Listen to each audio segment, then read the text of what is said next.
Welcome to Take 5. I'm Sam Allberry. Most countries have some kind of national symbol.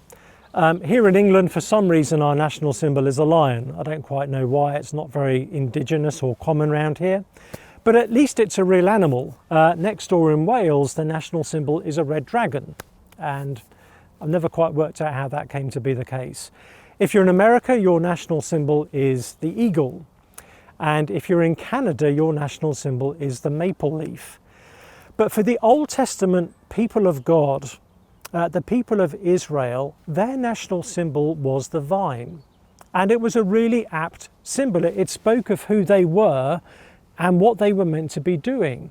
They had been planted in their land by God.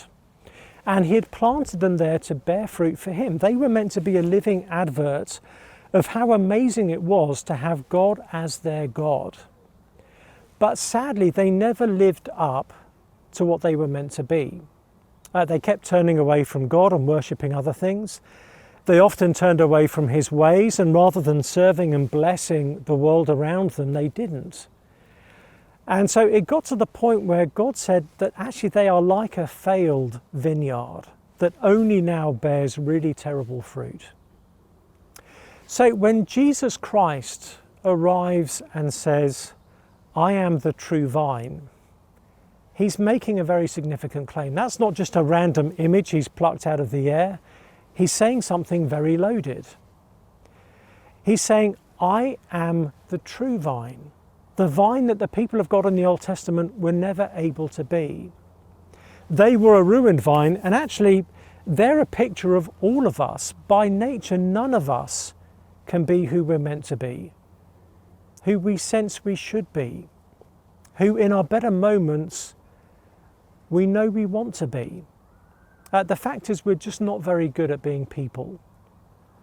We do a lot of bad things, and even our good things are often pretty messed up. Now, I remember the first time I was old enough to be left at home on my own for any length of time. My parents had gone away on vacation, and I decided to stay at home. So I had the house to myself for a couple of weeks. Now, my parents are both very, very tidy people, and I was a college student. And so I lived in complete mess until the day they came back. The day they were due back, I cleaned the place. I spent hours trying to get everything right, tidy, and cleaned up. And I did what I thought was a pretty good job. By my standards, the house was now clean. But I discovered that day that my perception of clean and my parents' perception of clean were very different. My parents walked through the door and froze. My mother actually turned around and walked out of the house again. And so my understanding of clean, it turns out, was very different from their understanding of clean. And similarly, our understanding of what it means to be a good person, to be doing a good job of being people, is very different to God's. Which is why Jesus says, "I am the true vine." He's saying that you and I are not. We can never be the kind of people God always wanted us to be. So what do we do? Well, Jesus doesn't say, "I'm the true vine, so you try and be a true vine as well." He's not saying, "Hey, just watch what I do and copy from afar." No, Jesus talks about being grafted into him, being like a branch that is attached to a vine.